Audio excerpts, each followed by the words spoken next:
people. And you know they do that. You know they eat babies. That is not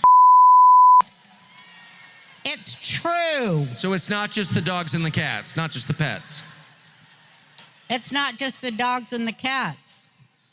They're full-on vampires. And everybody still thinks I'm crazy, but I'm not crazy.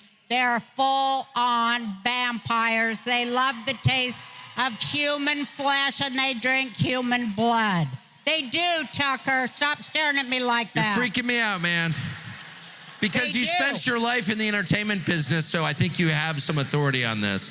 In 1988, Roseanne Barr launched one of the most successful television shows in American history. At its peak, Roseanne pulled 40 million viewers per episode. It ran for 9 seasons. It was the #1 show on television for 5 consecutive years. It was groundbreaking, working class, unapologetically real. In 2018, a single tweet ended it all. But here's what the mainstream narrative about Roseanne's cancellation leaves out entirely. For years before that tweet, years before Epstein's name was trending, years before the files dropped, years before Diddy's raids, Roseanne Barr was publicly saying that something very dark was happening inside Hollywood's most powerful circles. Nobody took her seriously. The industry that had made her one of the most successful women in television history labeled her unstable, dismissed her as a conspiracy theorist, and ultimately found the moment it needed to remove her permanently. Now the Epstein Files are out. Now Diddy is federally indicted. Now the names she was pointing at are in court documents. Today we tell the real Roseanne Barr story, the documented career, the warnings nobody listened to, the cancellation that silenced her, and the question that the files have made impossible to ignore. Was she actually crazy, or was she just early? Everything in this video is verified and on the public record.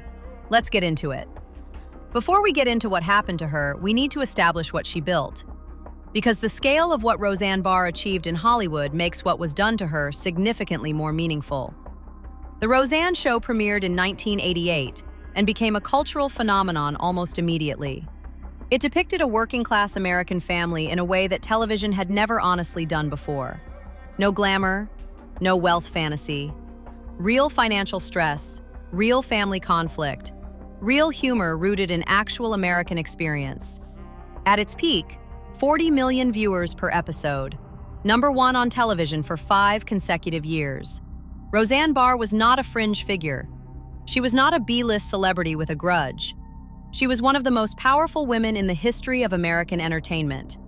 She had creative control over her show in an era when that was almost unheard of for a woman in Hollywood. She fought for it publicly and won. She used that platform to tell stories the industry didn't particularly want told. And then she started telling a different kind of story altogether.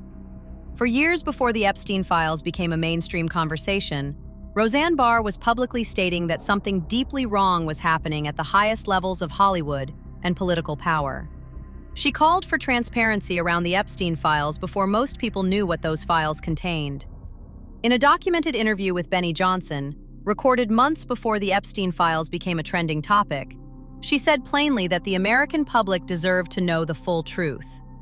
I think that the American people are adult enough to accept everything from the JFK, MLK files, from the Epstein files, and I think that it's about time that the federal government treats us like adults and like we can handle it. The reason why I think this is blowing up in such a PR crisis is because what Epstein has become quite cultural, because the people who were involved, many of them Hollywood types, people that you may or may not have known. You say the No Kings protest, you were certainly the queen of Hollywood.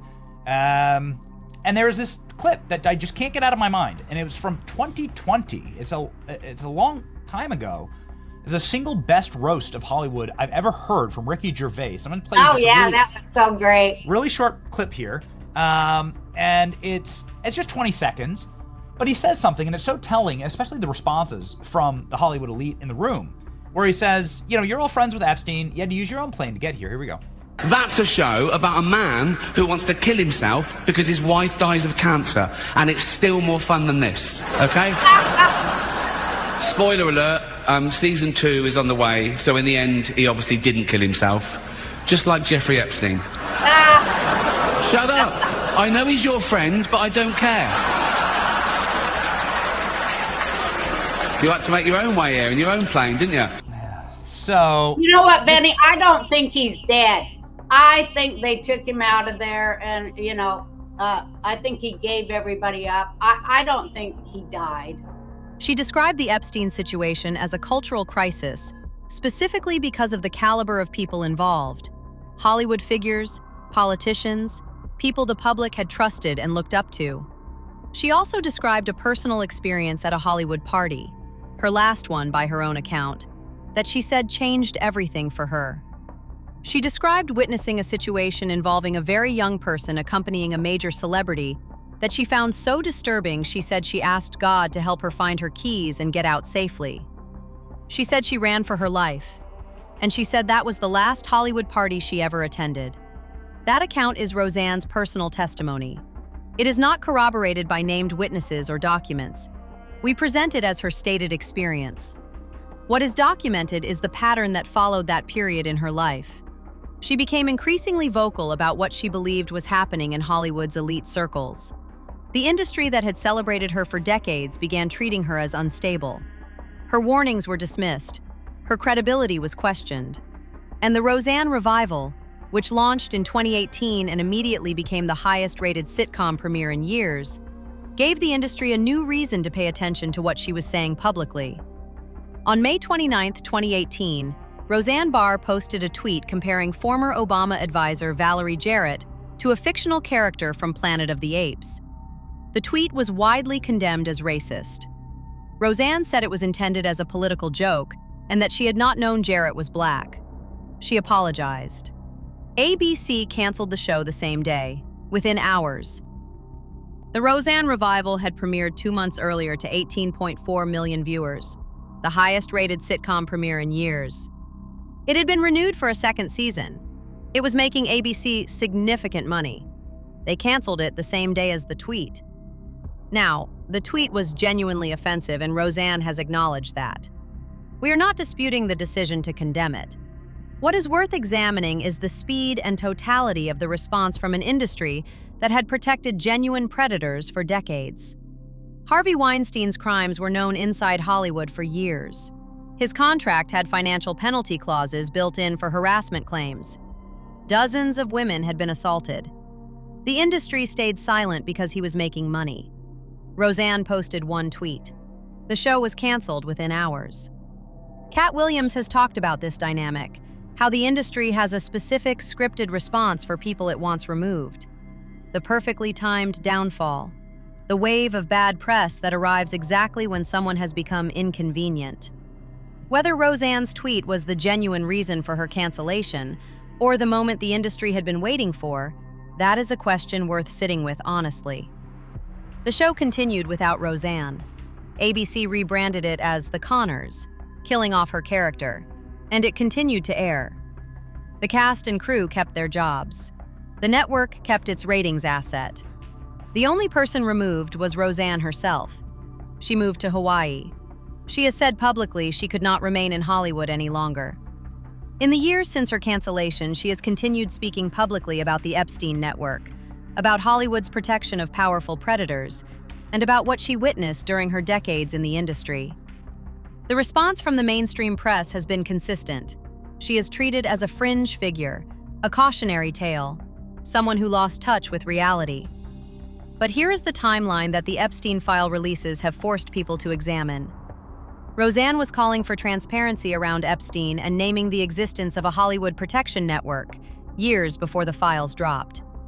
Ricky Gervais was making Epstein jokes at the Golden Globes in 2020 to a room full of people who went visibly uncomfortable. Cat Williams was predicting that 2024 would be the year everything came out. Mel Gibson was describing Hollywood as a place where some of your worst nightmares turn out to be real. All of them were dismissed at the time. All of them were labeled unstable, paranoid, or irrelevant. And then, December 19, 2025, the Department of Justice released the first wave of Epstein documents. January 30, 2026, over 3 million pages dropped. The names inside were exactly what these people had been pointing at for years. We need to be precise here about what the files actually show and what they don't. The files confirm that Jeffrey Epstein maintained extensive documented relationships with some of the most powerful people in the world across politics, entertainment, finance, and tech. The names we covered in our Caviezel video, Bill Gates, Prince Andrew, Bill Clinton, Howard Lutnick, are in those documents with varying levels of documented interaction. The files confirm that Ghislaine Maxwell was convicted of trafficking to, officially, nobody. The same pattern Rogan and others identified years ago. What the files do not do is directly confirm every specific claim Roseanne or others made about the nature of what was happening. The documented record is damning on its own without embellishment. What the files do vindicate is the core argument these people were making, that a network of powerful, celebrated, publicly trusted figures was connected to one of the most significant criminal enterprises in modern history, and that the industry, the media, the studios, the platforms, knew enough to be uncomfortable and chose silence over accountability for decades. Roseanne Barr was saying this in public while she was still one of the most powerful women in Hollywood. She said it after she left. She said it when nobody was listening, and she has continued saying it since. Whether her specific claims about what she witnessed personally are accurate, we cannot verify them, and we have said so clearly. But the broader argument she was making, that Hollywood's elite circles were protecting something genuinely dark, has aged considerably better than the people who called her crazy. Roseanne Barr built one of the most successful television franchises in American history. She had the platform, the credibility, and the first-hand industry access to know what she was talking about. She started saying things the industry didn't want said. She was dismissed as unstable. She was canceled with a speed that the same industry never applied to documented predators who were making them money. She moved to Hawaii. She kept talking. Now the files are out. Now the names are in the documents.